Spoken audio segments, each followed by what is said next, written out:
you spoke about Joseph earlier, in terms of how you alluded to his brothers being jealous of him. And he also had to do the art of transition as well. He was in a prison, and then God elevated him to purpose. Now, the Lord was with Joseph, as you put in your book. And even though a slave, he became successful and a prosperous man. And he was in the house or the master of the Egyptian. So even though you were probably in that house or that space where you were mistreated, God is elevating you through the pain. Now, when we look at it, God had a strategic plan with Joseph. When you look at your life, do you see where the Joseph in you is coming alive? You know what? I didn't even think about that question, but I remember thinking this morning about just being able to be productive in the midst of it, right? Because every Yes. time, he was still successful. And I Mm-hmm. remember what actually happened was, even though I was kind of just, pushed to the side, or just relegated to doing that, at work I was thriving. Yes. I was thriving on my job. I was so excellent at what I did, which is why they were willing to allow me to work remotely when I told them that I was leaving. And I would go home and not be able to use those skills. Like, I do accounting, and I was thriving. My credits, I learned how to build my credit score without getting in debt and doing that kind of stuff. And I had a blog at one point called 2 Cents, just giving financial tips and how to save and all of that. But I wasn't really allowed to use to channel that where I was. I had to go home, I had to work and then go home and just, shut all of that down. But Wow. the thing is that it was in that time when, I think one day, I don't remember what I was doing, and it's like the Holy Spirit made me realize, no, you're not useless, you're not worthless. Right. You're not worthless. Because even though I felt like I had to come home and it was failing, and I was, to be honest, he used to say I was delusional, because in my mind, guys, one day you're just gonna wake up and realize that, you actually love me, and we just gonna, it's gonna work out. And that never happened. But and I felt like a failure. I felt like I was failing at home. But on my job, I felt like, oh my gosh, I do something and I do it well and I do it great. And that's one of the things where I said, Joseph being able to thrive in the midst of everything. And it Yes. wasn't just that I was able to thrive in the midst of it and be so productive and so excellent, because it wasn't just my job that I was thriving in. I was thriving personally, in terms of, not internally, in terms of my emotional health. But some way, somehow, God allowed me to come up with all these strategies, because when, things got to the point where, okay, you're going to have to give me one of your check, and I don't need it because I make almost 3 times as much as you do, but you're gonna give me one of your check, and you only keep one. I had to make sure that took me to work and fed me. Yes. I Yes. had to learn how to budget and be disciplined. That's how 2 Cents came about. Yes. That's how two Wow. cents came about.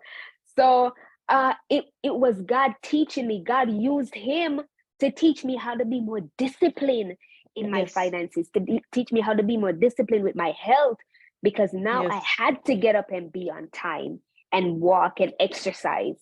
So Right. it worked together. It worked out for my good. That's how I thrive. That's how I came up with strategies, and did all the Awesome. Now you undercover stuff. mentioned that Joseph had to make a decision not to succumb to Potiphar's wife when she Mhm. insisted to lay on him. No one was there. He could have easily got away with it, or so it seems. And also, Jesus had to decide not to succumb to the enemy's temptation, because Mhm. it's the dividing line between transitioning well and sitting the test again. It is the line between victory and tragedy, because some of us, our lives are depending on us treading lightly. And I said, oh my goodness, some of us, our lives are depending on us treading lightly. No, you mentioned also that treading lightly could also mean various things because a disease may be waiting on the other side for some. Treading lightly could also mean somebody's depending on you. In the case of Israel, a whole generation died in the wilderness because they didn't transition well. So we could look at transition in terms of so many areas of our life for the next generation to, have that legacy and impact and the promises that God has for us. So there's glory at the end of the seasoning of treading lightly. It won't always be like this, so we have to continue to tread lightly. Now, you mentioned that you need us, the readers, to make a decision today that we're going to decide that we're not going to succumb to the pressures, even on broken pieces, that we're coming out with dignity. How can you really inspire us in such a way, even on broken pieces, to come out with your dignity? At the beginning of the book, I started out saying that I remember dreaming that my life was being evaluated. I was watching myself from a distance. And I think that sometimes when stuff happens, because it's so painful in the moment, Yes. I learned a few years ago, they talk about reacting and responding. And they said, Yes. responding is your responsibility. The truth is, what the devil does is just like Jesus, he waves, this temporary fix. I remember, I think it was CJ who talked about not making a permanent decision for a temporary problem. Yes. And one of the things that I learned from my brother, Pastor Johnson, he said, whatever you see with your natural eye, whatever you see with your eyes, it's subject to change. Yes. And the devil sells us this lie that it will always be this way. Yes. And because we believe that it will always be this way, we don't think about the repercussion after things have changed, right? And so one of the things for me, because I got all those words when I was a little girl, I knew that at some point in my life, I would have to stand before people and talk about my life. Wow. And so I determined in my mind as a little girl that I wanted to be like Samuel. When Samuel stood before the people, the Bible said that he stood before the people blameless. Yes.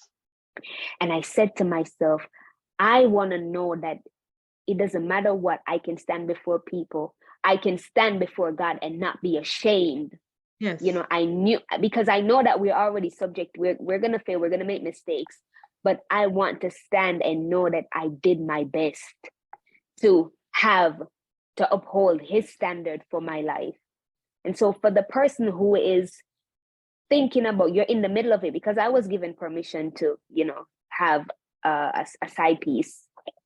And because, if that's what's happening, for me, I know that I'm not over here. He wasn't being celibate, Yes. So, if he was like, if that happened, if even if you do that, I would understand. It was like, the devil is a liar, because Yes. at some point, this not gonna last, and I want to make sure that nobody's gonna be able to point their finger at me. Yes. So the thing that I'll say to somebody, because it might not be a deprived marriage. It might be, you know what, my children need provision. I need money to send my kids to school. We went through that. Yes. When we were kids. Do I cut corners? Yes. Do I go and compromise? Do I lie? Yes. In order to get the extra money? Do I not go to honor my commitment? I was committed to being at such and so at a certain time, especially when it comes down to church. People like, no, it's okay. I'll just take the extra shift just because. Do I honor my commitment, the promise that I made? Yes. To God, and trust him to provide for me? Because that's really what it is. It doesn't matter what it looks like. Do I trust God to take care of me, to do what he said? Yes. Do I trust him to keep me? Do I trust him to help me to exercise self-control? And I would say to the person, listen, the truth is, it's not going to be like that all the time. And what do you want your testimony to be? What do you want your children to say? What do you want them to say if they were to find out, how would they feel about it? If your mother was to find out that you did that, what would she say? I remember Right. one time I went through something and my mom looked at me, she said, "You are not my daughter." I made a decision to go fly overseas to go meet this guy I met online thinking he's gonna be my husband, Jesus. It was a whole disaster. Yes. But she looked at me, she said, "You're not my daughter." Yes. And I lived my life. What would if God were to look at how I'm evaluating this, what would he say? How Wow. do I stand before other people after I've done this? Because the truth is, whatever we do in darkness, it must come to light. Must come to life. Wow. I remember taking the bus, and because I was so deprived, I felt myself, I was just so fascinated with the driver because he had this wonderful personality. He was like, "Hi, good morning." Yes. And he smiled at me. Yes. So And you felt I seen. realized that, I was starting to like this driver. Yeah. His personality, he wasn't even, what I would usually go for, but just his personality was so warm and inviting. And I wasn't getting that at home. I Yes. started to like him. Yes.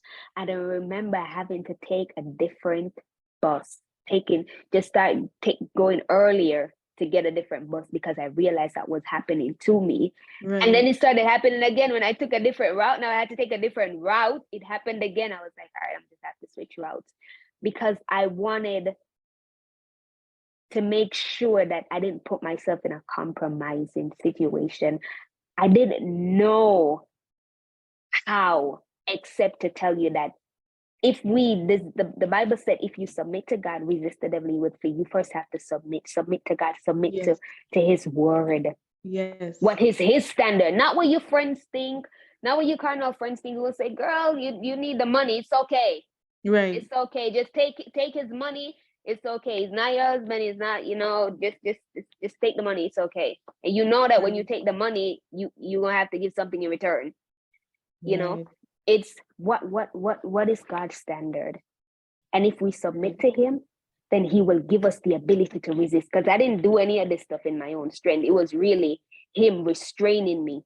It was him really, when I wanted to step across the line, he would cancel my appointments and cancel my plans just to make sure that I didn't have the strength to say no. He made sure that nature adjusted and things in my life adjusted to make sure that I didn't step across the line. Yes. Wow, Ruth Ann, you have really unpacked so many things today, and you have certainly transitioned well, and you're still transitioning in other areas. And I pray that God will continue to bless you. Now, where can people find this book? Because we just touched on the surface of it. Where can people find this book? Such an awesome read. It's available on Amazon. It's you can get the paperback or the Kindle version. And you know what? I am so honored. I am so grateful. I'm so grateful for the privilege to be able to just share anything, just to be able to be on this platform. I think I'm very honored. I'm very grateful for the privilege. And I really, really hope that, I know sometimes people buy a book just to be supportive, but I don't want people to just buy the book just to be supportive or just to be curious. Oh, Right. she was alluding to being a celibate. Well, what does that? What did she say? Just to be curious. I really want people to read this and be reintroduced to Christ, Wow. to trust him again, to believe that he is able to keep you. The Bible says, "No one thing that is able to keep us from falling, he's able to keep you from falling into suicide." Because we go through some hard stuff. Yes. Yes. He's able to keep you from falling into depression. He's able to keep you from falling into bitterness. He's able to keep you from compromising and ruining your life. Right. Because the Right. devil is not going to tell you that that person who's flirting with you has a disease. He's not going to tell you Yes. that. Yes. He's Yes. not going to tell you that that person that you're flirting with, yes, he likes you and he's flirting with you, but he's going to come into your house and abuse your child. He's not going to tell you that. Yes. But God is able to keep us from falling into traps. And so Wow. I want them to be reintroduced to the God who's going to help them to transition well. To transition well. Well, thank you so much. Thank you so much for that. It was such an awesome discussion on this. All right, so listeners, there you have it. You can find the book on Amazon, The Art of Transition. Thank you so much again, Ruth Ann. Thank you so much, Kalida.